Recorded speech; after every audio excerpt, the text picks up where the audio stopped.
It is the News Blitz with Randy Wang on Talk Radio 790 KABC.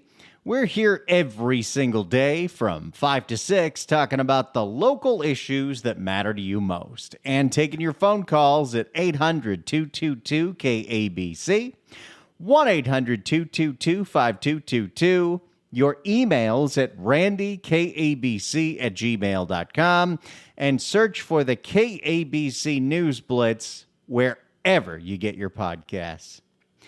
There are some stories that just seem to never, ever, ever have any progress and are stuck in a form of talk purgatory. And one story that is very emblematic of something that seems to never go away, but also never go forward, is the, 10 years that we have been talking about a certain infrastructure project at Dodger Stadium. Yes, once again, we have to talk about the gondola. I have been talking about the gondola that's supposed to go to Dodger Stadium for a decade. And about every 6 months, people who don't like the gondola will hold a press conference saying, hey, we don't like the gondola, but the gondola still goes forward, except it doesn't because here we are in 2025 and there's no gondola. Part of the reason that there's still no gondola, even though there's money for the gondola, I mean, it's supposed to be a private project, is because building anything in California takes a very, very, very long time. Mostly because of something called environmental review. You may have heard it known as CEQA, the California Environmental Quality Act. It is one of the many reasons why California's high-speed rail is still nowhere close to even starting because it took 15 years to just do all the permitting. 15 years for permits for a train that this state said, yes, we want it. And that is because the California Environmental Quality Act allows any group, any concerned citizen, any nonprofit, anybody to sue and delay and slow down a project, whether that is a legitimate effort or they just don't want it or they're a competing interest. It doesn't matter. It slows down everything and has given this state quite a reputation over the last few decades as a state where you cannot build anything.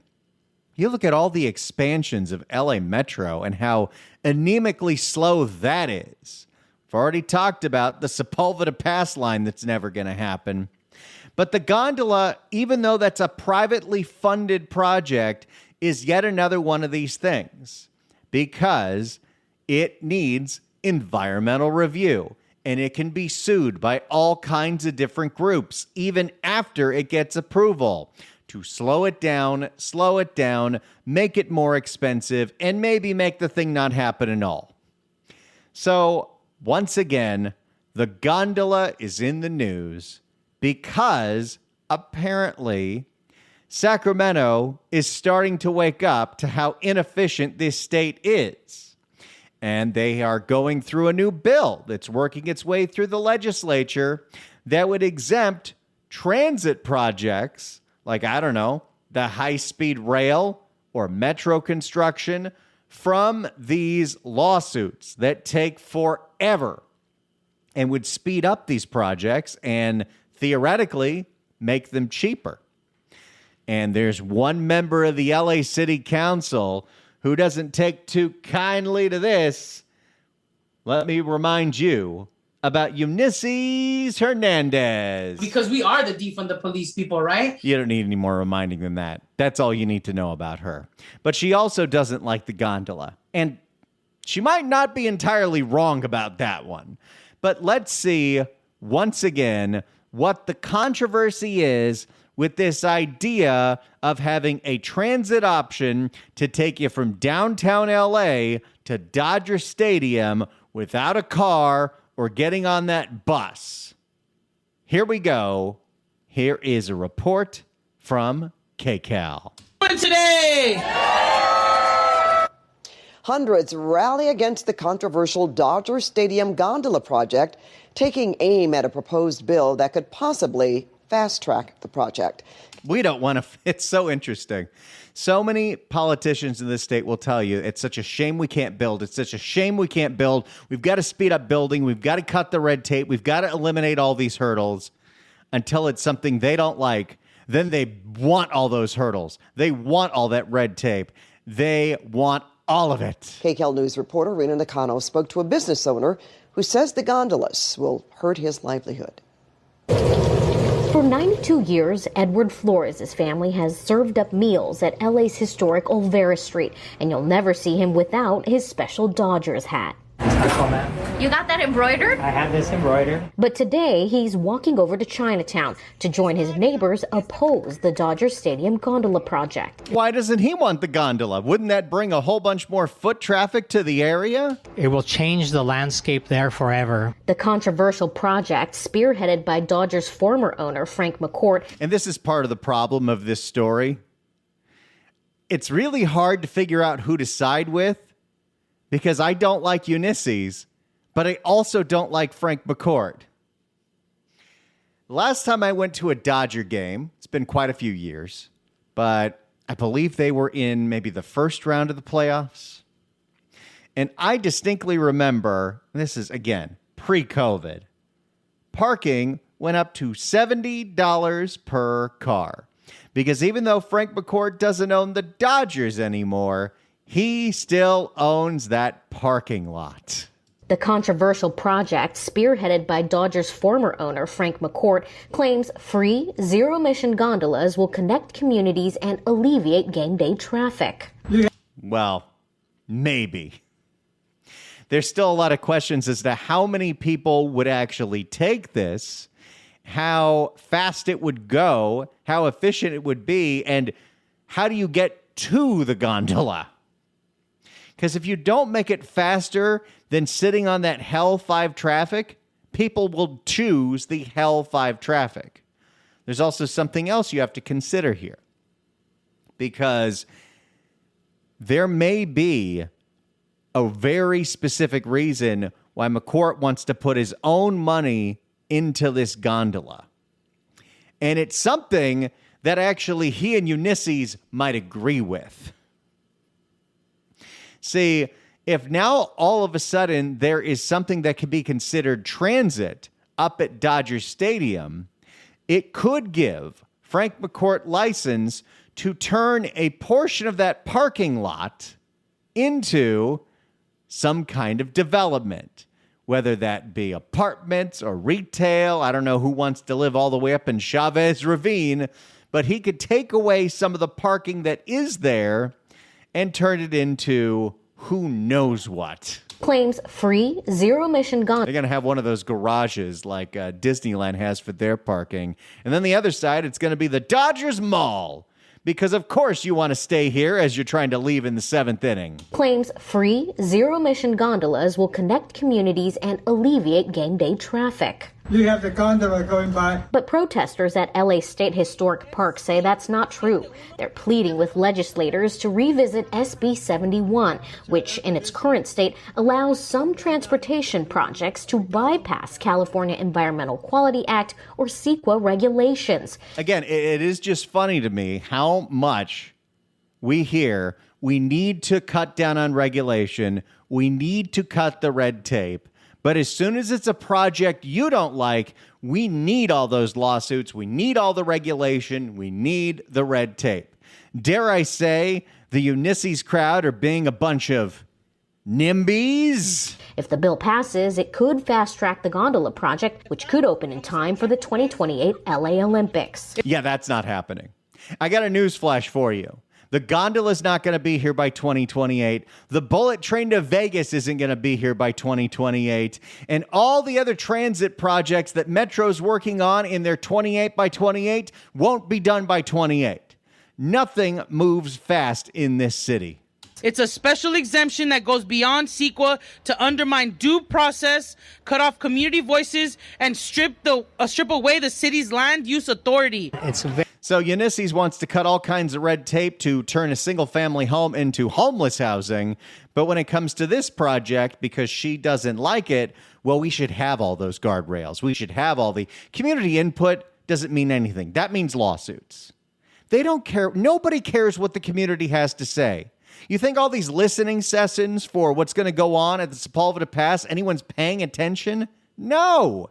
It's all theater. They know what they're going to do, and they're going to do it. It's very much a shame that people cannot fight this fight in a legitimate way. Opponents say the Chinatown station will bulldoze 2 acres of green space. The low-gliding gondolas are an invasion of privacy for residents below. So apparently there's some nude sunbathers in Chinatown that think someone's going to be looking down and peeping on them. And there's already a proven public transit system to get to the stadium. Okay. Just because it's called Express doesn't mean that the Dodger Stadium Express is fast. Also, I don't know about you, but I've been to a Dodger game or two in my life. And the last thing that I want to do at the end of a long game after people have gotten hammered is be crammed in like sardines on a bus with drunk Dodger fans. That's just me. We don't want to do that. Like the safety of my own car. About 100 feet from where we're standing now. But again, we do need something because getting to Dodger Stadium is awful. The proposal has the first of 3 gondola stops to be atop Alameda Street, right across from Flores' shop. No additional parking has been factored into the project at all. And this is where I have a bone to pick with McCord. Again, there's no hero in this story, but you're going to build this station, but you're not going to have anywhere for people to park. So how do people get there? They've got to take Metro to get to the gondola. All of a sudden, this doesn't seem so convenient now, does it? No. If you have to take a bus to get to the gondola, you might as well just take the bus the whole way. No additional parking has been factored into the project at all. Flores is worried that gondola users will just take up all the spots meant for Olvera Street customers. That is if there are gondola users. I don't know how much of an appetite there is for this, which is why I believe the reason McCourt wants to do it is so he has an excuse to develop the parking lot. All the congestion, none of the business. It's much cheaper to park here than it is actually Dodger Stadium. As a Dodgers super fan, he understands. By the way, that would be the hack. If there was anything attractive about this gondola, it's how unbelievably expensive right now they make it to park there. As a Dodgers super fan, he understands the allure of a Disneyland-like ride. Except Disneyland got rid of their gondolas a long time ago. You know why. People were doing inappropriate things in those gondolas. But for those living and working by it, he says it's just not the right fit. The gondola has absolutely no place being there. It will be unsightly and it will just distract from the beauty and the charm of Olvera Street. In El Pueblo, Marina Nakano, KCAL News. And there are certain other parts of downtown LA, if you look down on, would be quite horrifying. But let's go ahead and hear her out since she's the one making such a big stink about this. Ulysses, tell us why you hate the Dodger Stadium gondola. I'm the councilwoman representing the 1st District here in the city of Los Angeles, and that includes Chinatown. That includes the State Historic Park where we are at today. Right behind you are dozens of seniors from Chinatown. Right behind you, the people who live in People weren't sure if they were supposed to woo that. this neighborhood. These folks were not bussed in from other parts of the county or the city. They live right here. This is their front yard. This is their backyard. SB 71 started as a bill about making environmental reviews faster. Well, yeah, that's the point. Environmental review for transit projects seems like it's a little counterintuitive. Let's just say that it's 2010, they're just starting this high-speed rail nonsense. And it didn't have to go through all this nonsense with the review. There's also the fact that that train would have been a lot easier to build if they just went along the 5. But no, Obama said you got to include Fresno because there's too much asthma in Fresno. I'm not kidding. But if you didn't have all of this ability to sue over and over and over again about a project, maybe we'd have a train by now. SB 71 started as a bill about making environmental reviews faster, which we're down for. But a section... We throw down for that.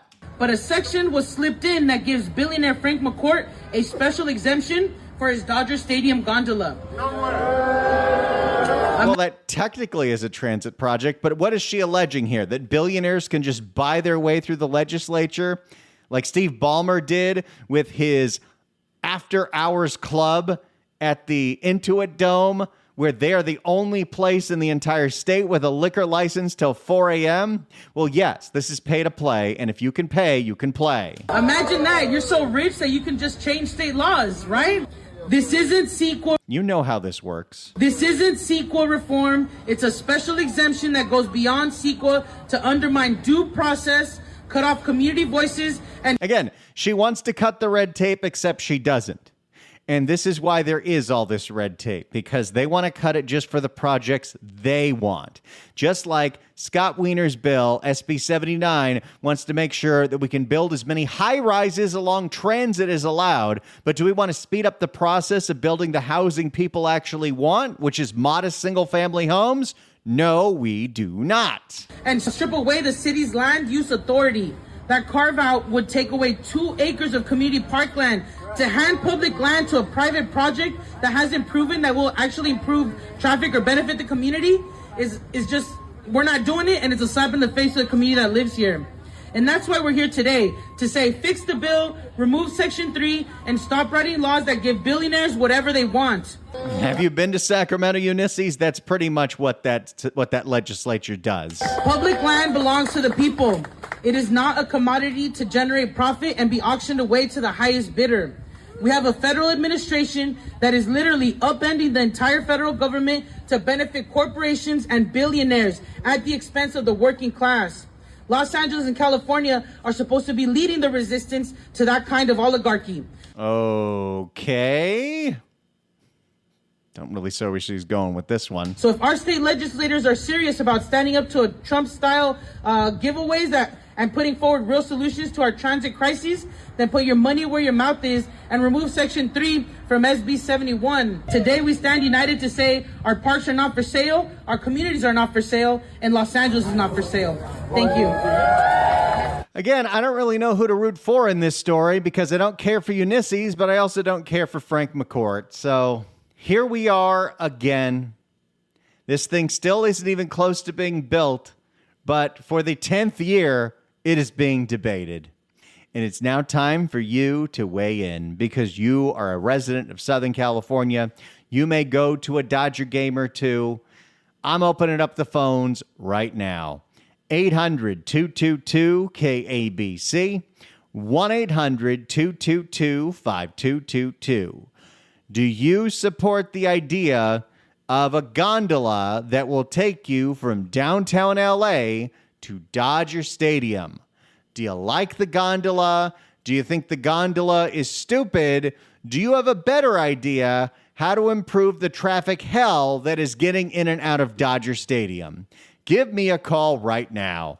800-222-KABC, 1-800-222-5222. Do you like the gondola? Do you hate the gondola? Do you have a better idea? We're talking the Dodger Stadium gondola. It's still being debated 10 years later, so we're here to take your calls 10 years in a row. 800-222-KABC, 1-800-222-5222. Get on the line. Tell me what you think about the Dodger Stadium gondola. 800-222-KABC, 1-800-222-5222. It's the News Blitz with Randy Wang on Talk Radio 790 KABC. It's the News Blitz with Randy Wang on KABC. We're taking your phone calls at 800-222-KABC, 1-800-222-5222. Ulysses Hernandez held a rally earlier this week opposing the fast-tracking of the Dodger Stadium gondola, which might be included in a new bill that would eliminate transit projects from environmental review, from CEQA. So here we are. It's been 10 years and we're still debating this project. So it's time for you to get on the line.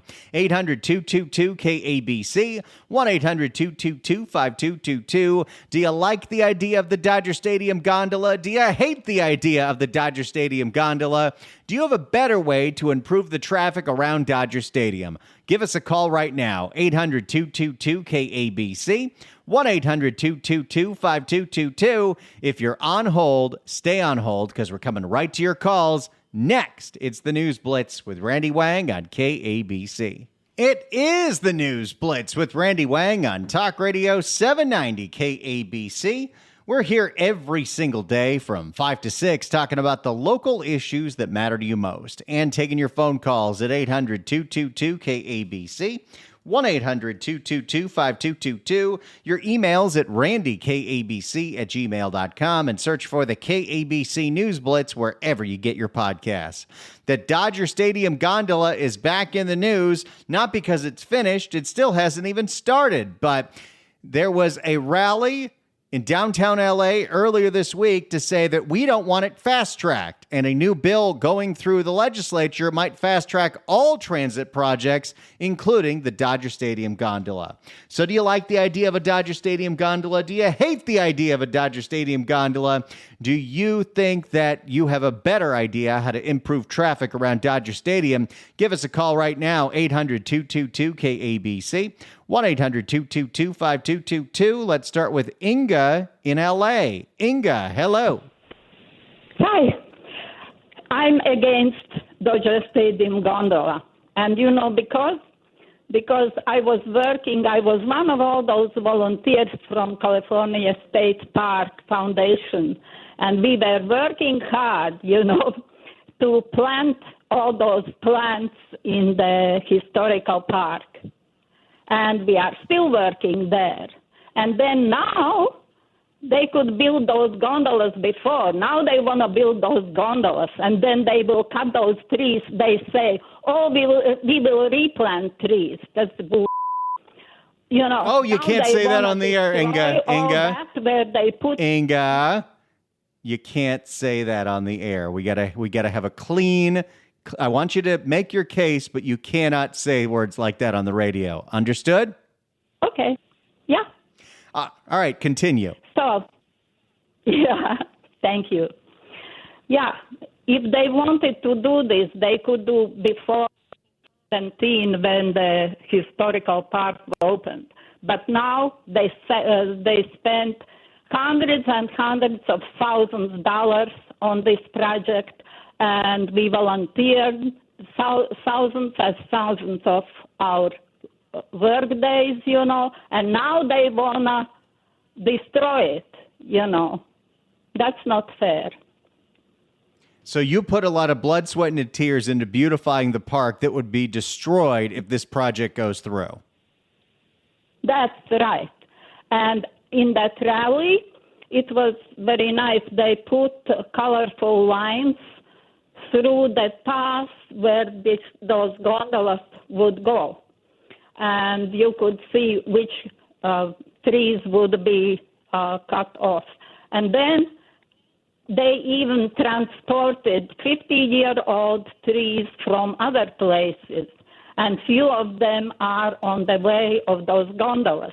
Now, they've spent all that money transporting and taking care of those trees, and now they will destroy that too. And one guy who lives next to Dodger Stadium, where I lived before, he told me that when Dodger Stadium was built, it was built on farmland. So it's still zoned like farmland. And he want to change with this project, those owners want to change farmland to the land what they can use commercially. You know, that's been, I think, one of the big fears about why exactly does McCourt want to spend all of his own money to do this? And it's to change the way that that land is zoned, and it would eliminate a large portion of that parking lot because now he can say, hey, there's transit. I don't need a parking lot, and he can develop that to whatever he wants. Yeah, I think it goes together, yeah. Well, thank you so much for the call. I appreciate your viewpoint on this and appreciate you calling in. Hey, somebody who actually went to that rally. Appreciate that. I have no hero in this fight. I don't like that Ulysses loves to champion how we got to cut red tape, how we got to build, unless it's something she doesn't like.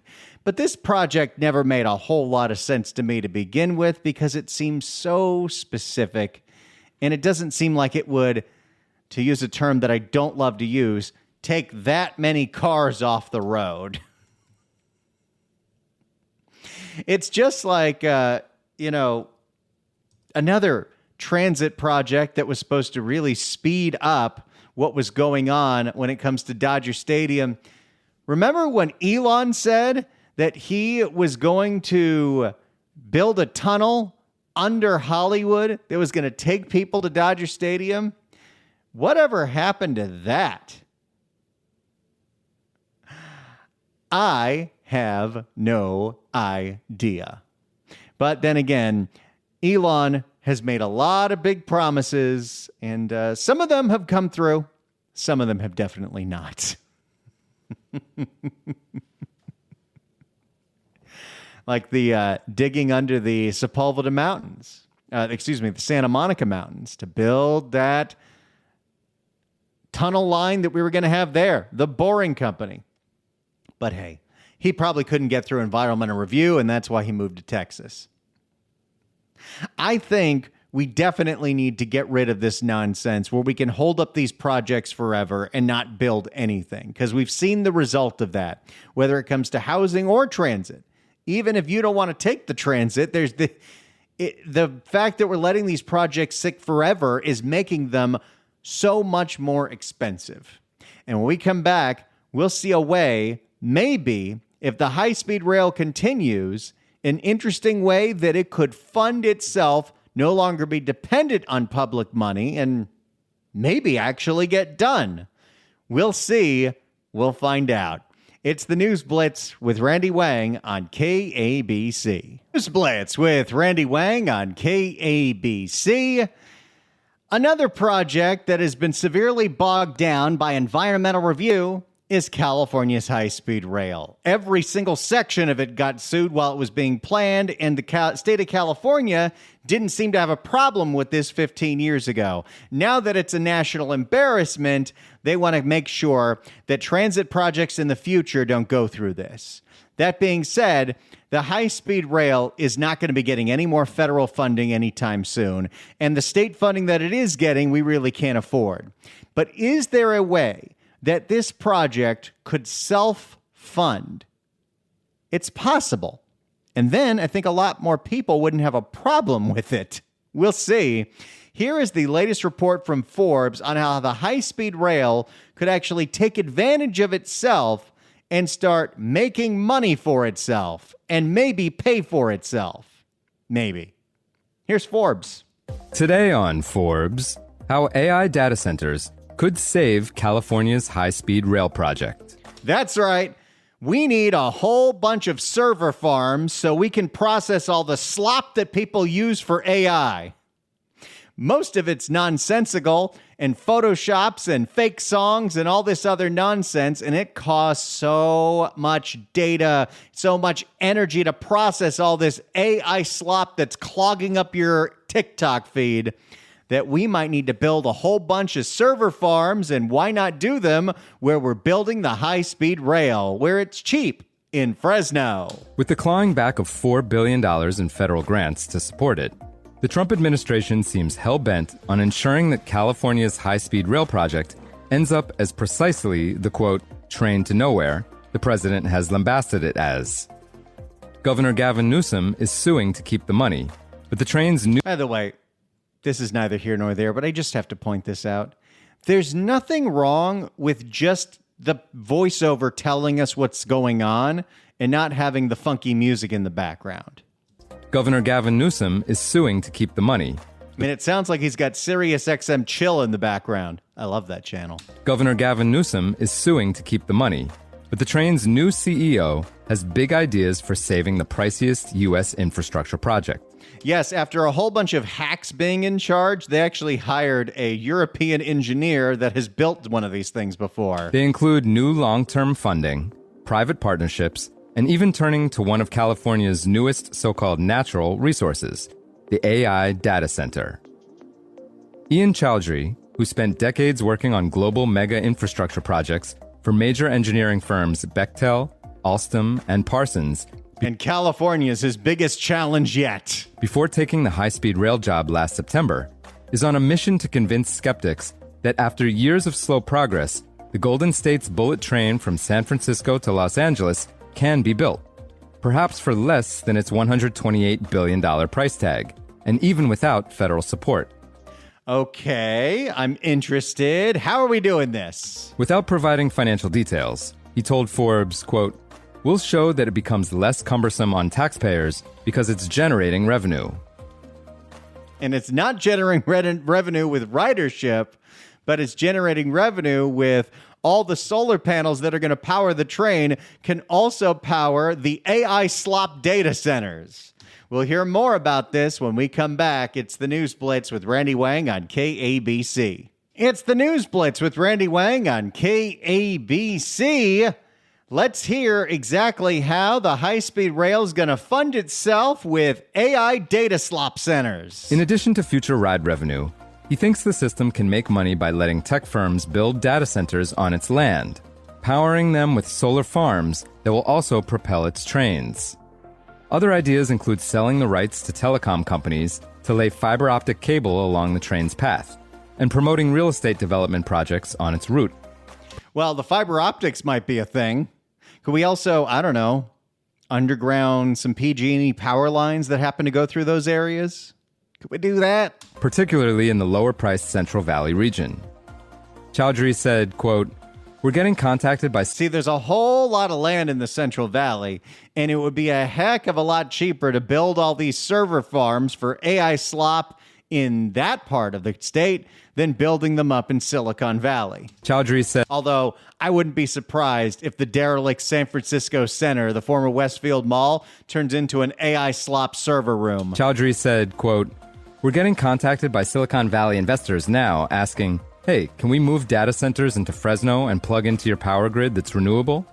If I combine all those ancillary revenue sources, roughly it's going to be 30% to 40% of the farebox revenue." I think it'll be higher than that. But they might have to make these solar farms 3, 4, 5 times as big because the AI data slop is going to take up so much energy. Do you know who convinced Gavin Newsom to keep the nuclear power plant open longer at Diablo Canyon? It was his Silicon Valley tech bros that were like, hey, we're going to need all the power we can get so we can power this AI slop. Chowdhury was planning to... You know how much power it takes for you to go to ChatGPT or Grok or any one of these other things and say, give me a picture of what it looks like if Gavin Newsom is making out with Robert Rivas? You can do that. I don't know why you would, but you could. Chowdhury was planning to submit a revised plan this week that maps out steps to complete an initial 119-mile segment through California's Central Valley by 2033. And it won't matter if no one uses the train from Wasco to Merced because we're powering data slop through the whole way. It's paying for itself. And then expand service north to San Francisco and San Jose and south to Palmdale in Southern California as soon as 2039, with Los Angeles to follow later. Yeah, LA's never getting connected to this thing. His focus is on sequencing construction phases to maximize revenue as quickly as possible, making the project less dependent on government money. Chowdhury, sitting in a conference room overlooking the copper-topped California Capitol building in Sacramento, said, quote, "Build the initial sections where you can. Start using the service." And by the way, this train would have been a lot more successful if they would have just started by electrifying San Francisco to San Jose and then build out from there. But the federal government, to get that sweet federal cash, the Obama administration said, start in Fresno because too many people in Fresno have asthma. You know what? Same amount of people in Fresno have asthma now because there's still no train. Have the highest impact. There's a lot of reasons why this project was a nightmare, but if there's some way to salvage what has been built, and I don't know, we don't have to pay for it, I'm having a hard time finding opposition to that. Have the highest impact on the economic transformation of the towns and cities that are getting connected, and then add more value by monetizing all the assets you have along the corridor. That's so critical in our new approach because it offsets a lot of this demand for continuous funding, whether federal, state, or a combination of both, because your system goes live and becomes a corridor of opportunities for everybody. Will this actually work? Who knows? It's the high-speed rail, so anything can happen. But we will follow it and see if the high-speed rail can actually pay for itself thanks to AI slop. Thanks so much for listening, everyone. Have a great weekend. It's the News Blitz with Randy Wang on KABC.